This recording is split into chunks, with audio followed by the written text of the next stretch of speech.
many thanks for the kind introduction. Assalamu alaikum. Good afternoon, ladies and gentlemen. My next guests need no introduction, but please join me in welcoming to the stage a globally celebrated Forbes cover visionary in the hospitality and tourism industry, Group CEO of Diriyah Gate Limited Company Limited, and Vice Chairman of Forbes Travel Guide, Keri Inzerillo.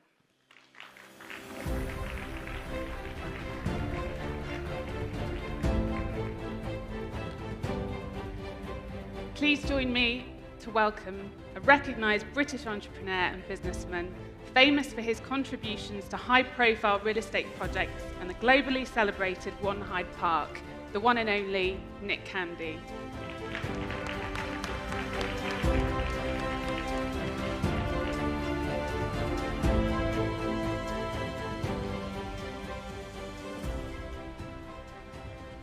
So many thanks for joining me today, Keri and Nick. I'm delighted to be moderating our panel where we will talk about your perspectives on the future of branded living from London to Riyadh. Perhaps I can start with you, Keri. Diriyah is the only giga project in the kingdom that has launched not one, but 8 off-plan branded residence projects, including 2 Ritz-Carlton Marriott products. What are your takeaways from that experience? Well, it's salam alaikum. Thank you, everyone, for making time to be with us this afternoon, especially in the presence of a great global entrepreneur that I respect so much in terms of quality and taste level. A very dear friend of mine, Nick Candy. So, Nick, great to be with you as always. Thank you, Keri. Thank you for having us. Thank you, Jonathan, for organizing yet again another great summit. So, branded residence is a relatively new concept to Saudi Arabia, but we thought from a luxury point of view and an amenity point of view, considering that Diriyah is meant to be walkable quality of life, that we would introduce it. We've signed 42 hotel deals. Most are coming out of the ground now. We just opened with our wonderful friends from Marriott, the new Bob Samhan Hotel. I'm very pleased to say we'll do a 91% occupancy this month. It's right in Diriyah by the UNESCO World Heritage Site. So we introduced the branded residences, Ritz-Carlton, Armani, many others, which we could talk about. And we've already picked up and sold 16 billion SAR, 4 billion US dollars in branded residences, because the market is looking for something that has the amenities, the walkability, the prestige, the value of coming out of the ground right now in Diriyah, and it's a lifestyle decision for a lot of people as well. I mean, our Armani hotel that's under construction now, we put that branded residence, which were designed by Giorgio Armani himself, and they all sold out immediately. So we're very pleased that the market is responding to that now, and they're all under construction. Fantastic.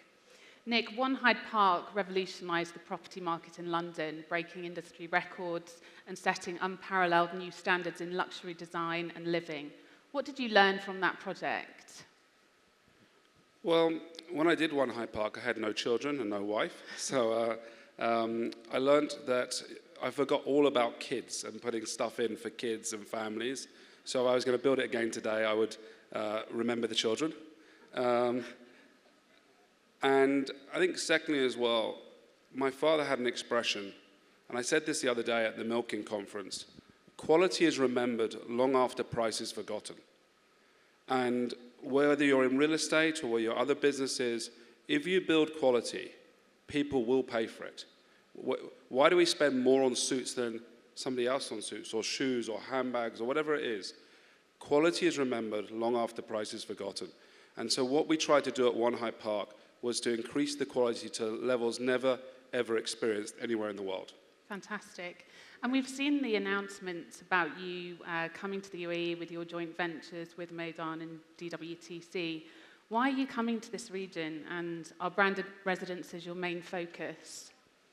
Well, I think the region, and I think the world can see, a famous real estate developer from New York will be here tomorrow. Why is he coming to the region? He's coming to the region because he knows the wealth that's they've created here and that they want to spend here.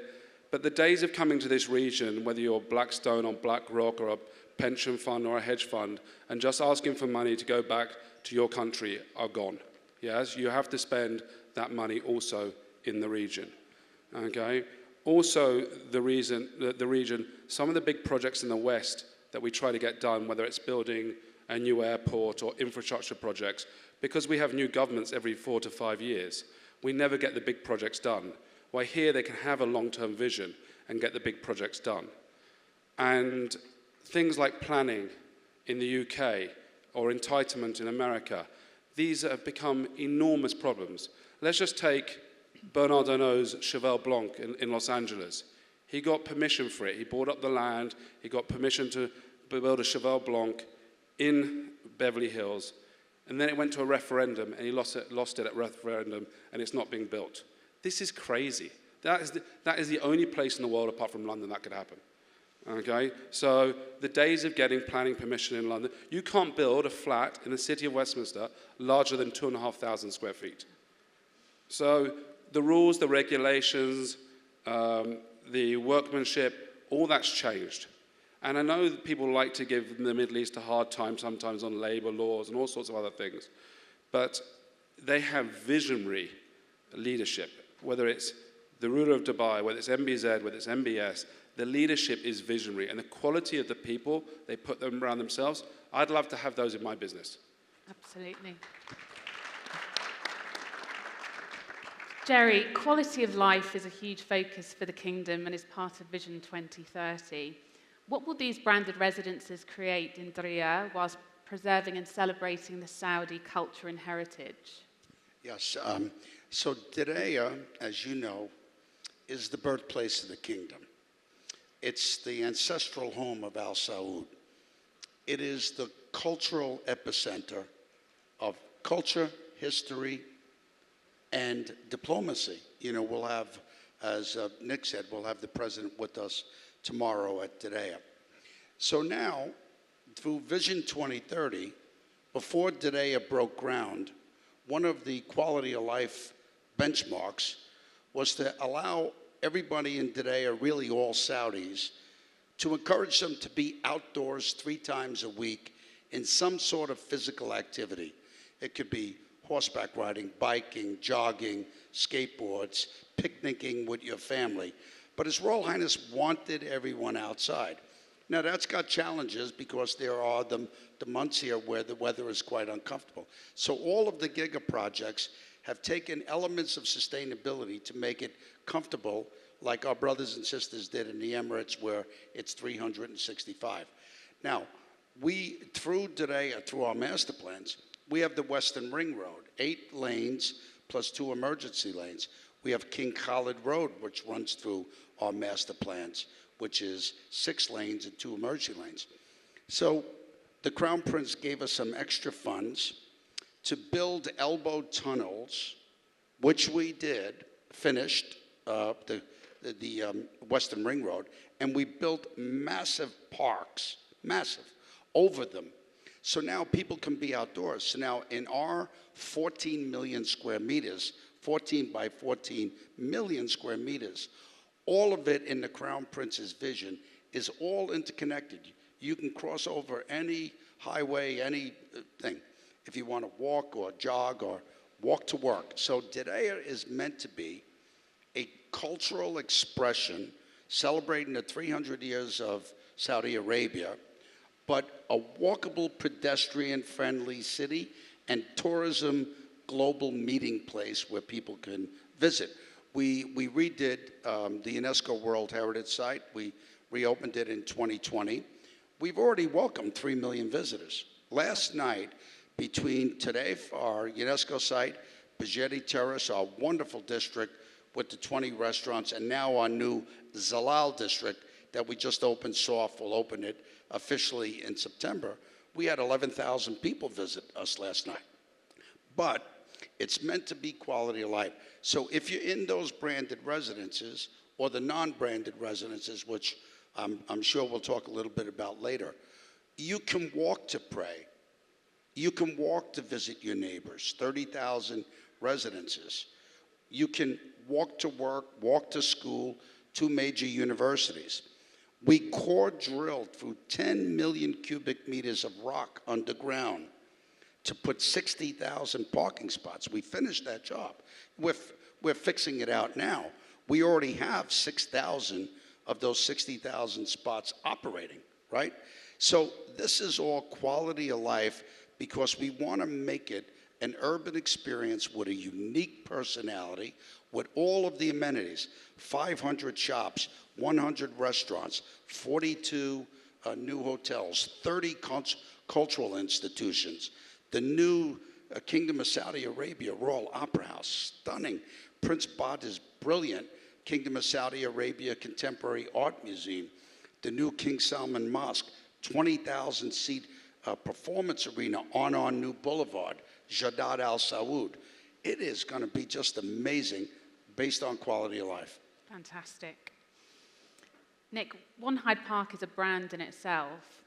What do you think a brand brings to a residence, and is this needed over a non-branded project? So a brand can achieve a premium so long as it's fully associated with the hotel services. I think these branded residences, in Dubai now, you have branded residences. You've got Jacobs & Co. watches, Mercedes, Aston Martin, Elie Saab. What does it mean? If Four Seasons designed a watch today, would you buy it? If Mandarin Oriental designed a car today, would you buy it? I think the answer is probably no. Okay, so what does it mean to have all these names with branded residences?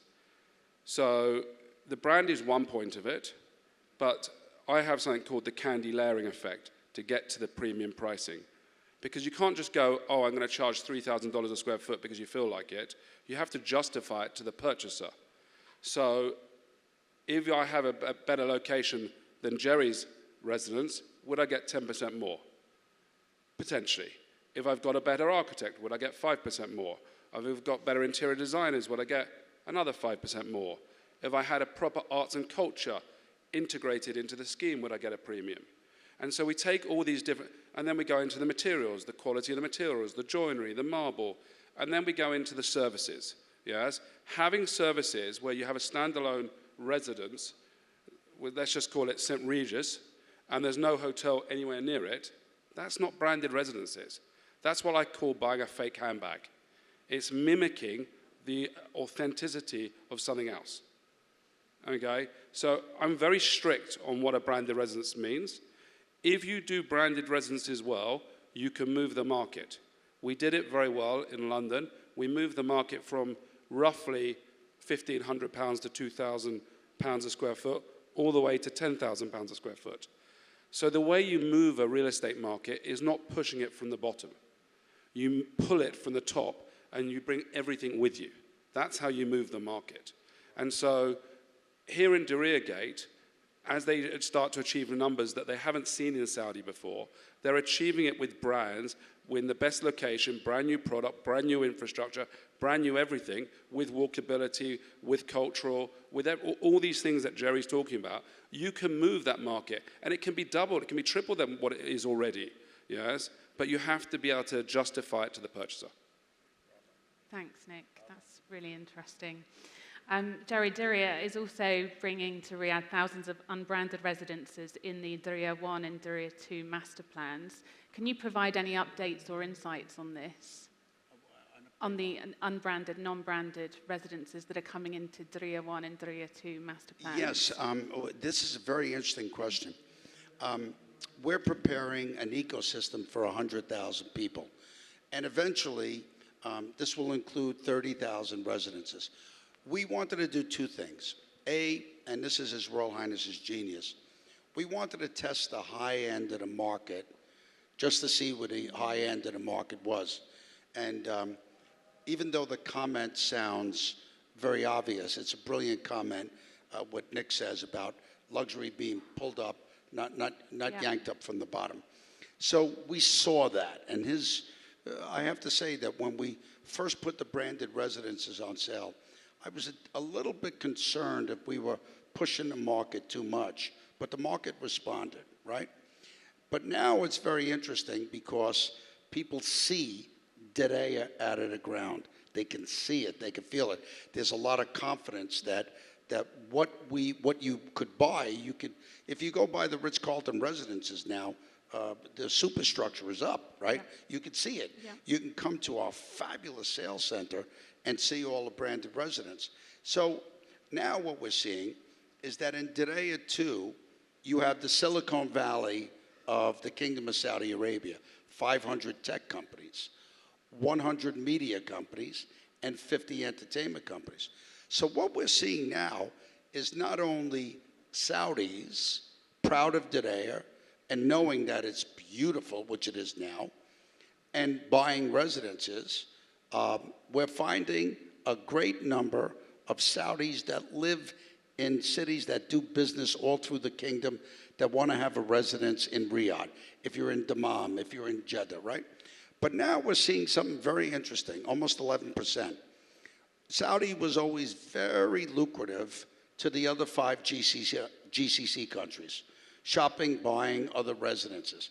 Now we're seeing the flip, where we're seeing all the other GCC brothers and sisters come in because they know the power of a G20 city in Riyadh, and what Riyadh is going to become in the next 6 years until we get to 2030, through the vision of His Royal Highness and the Royal Commission for Riyadh City, is going to be breathtaking. Just a reminder to everybody, 2027 Asian football games, 2029 our brothers and sisters up in our Neom city of Trojena, full winter games. A lot of people don't know that it snows in Saudi Arabia. Be a game changer for the region. 2030, everyone thought that the great Koreans were going to win the Expo. We won it on the first ballot, Riyadh. 2034, everybody thought the fabulous Australians were going to win the World Cup. We'll be hosting the World Cup. And if anybody knows His Royal Highness the Crown Prince, and certainly the mega-talented His Royal Highness Prince Abdulaziz bin Turki Al Faisal, our Minister of Sport, there's an Olympic bid in our future. So now you got a walkable city, people see it. So we're seeing a big pickup now in companies that will have their CEOs, their board of directors. So they want to have residences now instead of waiting till, sometime in the future, 2030. They want to get in now. So we're seeing a big pickup, and that's why the branded residences have sold well. But in Cityscape in November, we'll put a whole series of the next level, mid-level, on sale, which is what a certain market in Saudi Arabia, mid-level, not the highest brand residences. And we feel very, very confident by testing the market with a few hundred units that they're going to go very quickly. Fantastic, Jerry. And we spoke earlier this afternoon about standalone projects representing less than 10% of the global network, but we're expected to see an increase in this number to around 1 in 6 projects by 2030. What are your views on standalone residences? I know Nick already touched on this, but what are your views on the standalone? Yeah, one thing that is becoming very clear now, and it is certainly 100% true of anybody under 25. But I'll tell you something that a lot of people are not talking about. People who are now over 60 with money, post-COVID, they're downsizing their houses. And they like branded residences because they see their lives more experiential. So tourism is booming, right? And they don't want a staff of 5, 10, 20 people. They want to be able to go on the road, take their children, take their grandchildren, but they don't want to do the services that's needed to run a house, right? So that's why branded residences are popular. Now, let's face it, a lot of people are still influenced by prestige brands, right? So they see themselves, if I buy this brand with the fancy name, it's indicative of who I am, and then it may keep its retail value. But like my great friend Nick Candy, he is first and foremost a qualitative guy. You know, he is a qualitative guy. That's why his value is always up. So we are too. If you look at the form-based gold of Diriyah, very high quality, very high service standard, and people are looking for that now. Nick, the old saying goes, location, location, location is key for an investor purchasing real estate. One Hyde Park is a location in itself. What are your views around the old saying, and is location important for your projects? I think before you even start a project, location is the most important thing. Okay, it is always. Now, you can move locations in terms of you can move an area, you can gentrify it, you can make it better. One of the reasons Diriyah Gate is so successful is it is the birthplace, and it's in the middle of Riyadh. And so One Hyde Park was at the end of Sloane Street facing Hyde Park. You could see Harrods. There was a lot of famous landmarks around it. So, and you had the sort of the double aspects of the greenery in this park on one side and the hustle and bustle of the city on another side. But wherever I go, whether it's going to be in Dubai, whether it's going to be in Saudi, whether it's going to be in Bahrain, whether it's going to be in London again, it will always be firstly based location, location, location. Jerry, we were speaking about location, location, location earlier, and you impressed me with your knowledge of the where that originated from. Maybe you could tell us a little bit more about how important location is. Well, it's you know, we're blessed because Diriyah sits in the middle of a G20 city, and His Royal Highness's vision of Riyadh is breathtaking. That created the Royal Commission for Riyadh City to take Riyadh from 8 to 10 to 12 to 15 million people, right? And everybody's coming home now. All companies are relocating to Riyadh. We're growing about 200,000 people a year, right? And all the programming's coming, all the stadiums are coming, the airports are coming. So but Diriyah started, Arabia, the kingdom started. So we're in the most advantageous location. But we also wanted it to be walkable. You know, it's very interesting because probably one of the most genius master plans is Manhattan, for one of the reasons that it's shaped like a banana. So someone got very simple in Manhattan and said, we're going to number the avenues. First Avenue, Second Avenue, Third Avenue, and we're going to number the streets, 49, 50, 51. Well, if you are dreadful at directions like me, I go 49, 50, 51, First Avenue, Second Avenue, even though I still get lost, right? But that's not what His Royal Highness wanted. He wanted Diriyah to be meandering. He wanted it to have personality, to be a Najda Saudi authentic experience, like Florence, like Fez, like Marrakesh, not chaotic, like vibrant, like a Cairo or a Rome.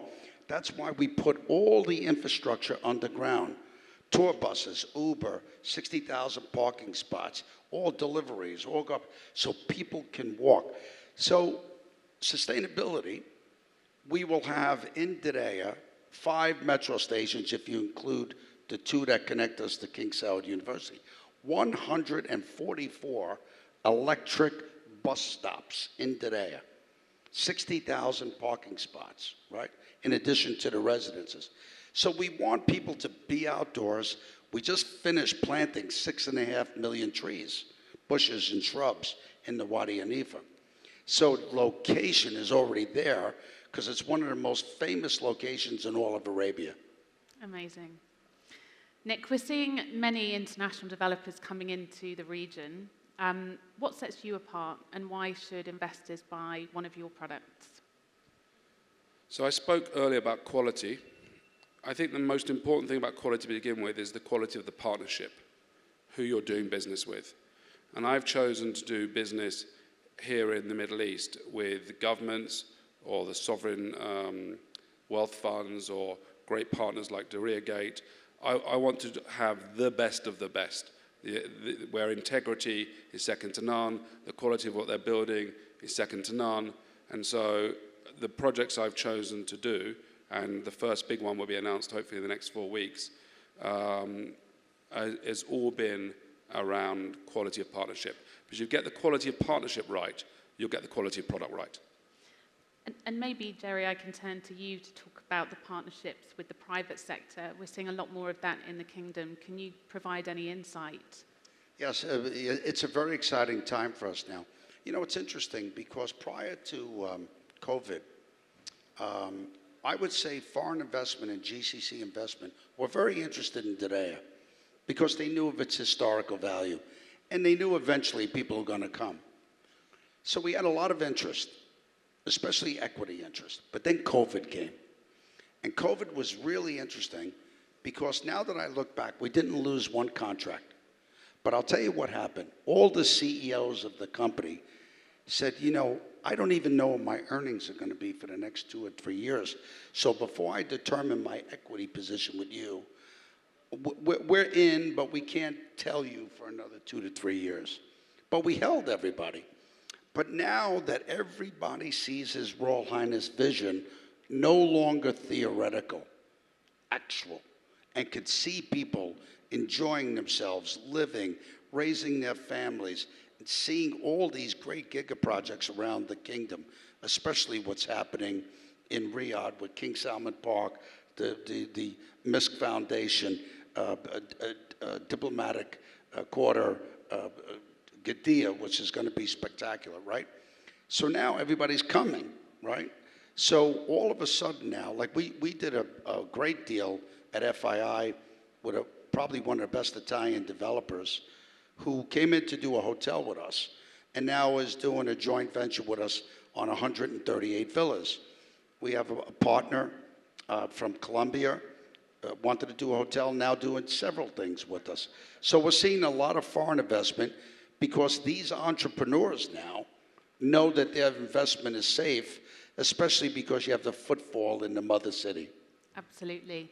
And Nick, we spoke earlier about the record number of people migrating over from the West into this region. Can you speak a little bit about that, and can you kind of elaborate on how this region could benefit from that? Yeah, I mean, COVID obviously was a horrendous thing on the world, but the trigger event for a lot of this mobility movement is COVID.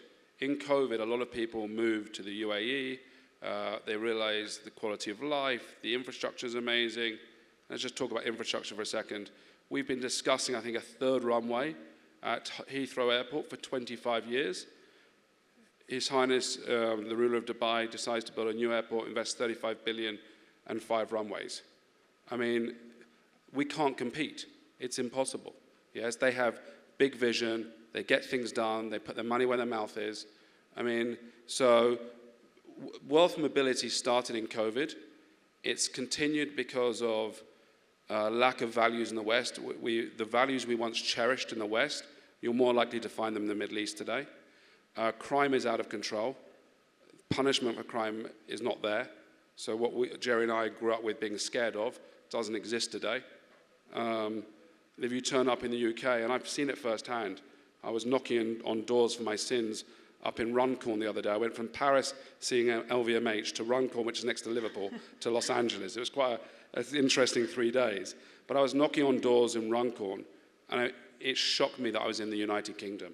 It made me so sad for the people who've worked all their lives, and this is the state of where they're living, while across the road, the guy that's come across as an illegal immigrant gets put up in a 4-star hotel, his driving lessons are paid for, and that's why society is becoming very disillusioned.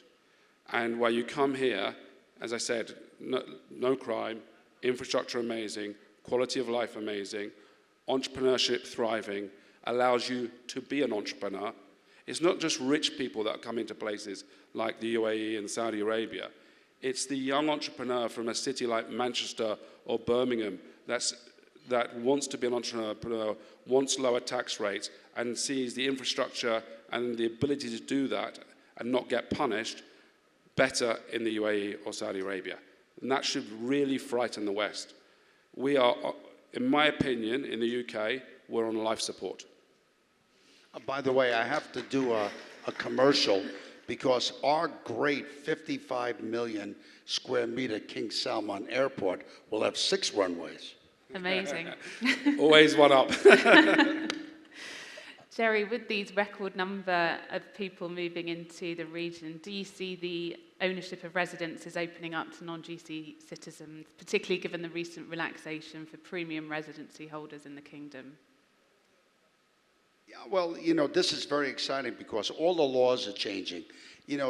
Thanks to His Royal Highness, in the last 6 years, I think we're over almost 1,000 laws that have been changed to make it easy to do business.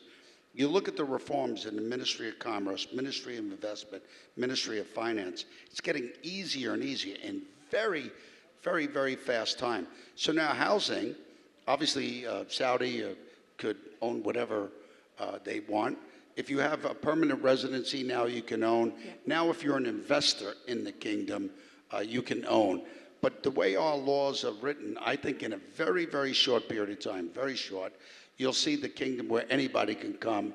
I mean, you have to pass a security check for obvious reasons, but anybody could own residential real estate in addition to their businesses, to Nick's point, especially young people. Now, because we're Silicon Valley, when we did our apartments, what we didn't talk about are rental apartments, because we anticipate a lot of young people and a lot of young families. So we're building studio 1, 2, 3, 4 bedrooms for people that don't want a villa, right? So that's also factored now.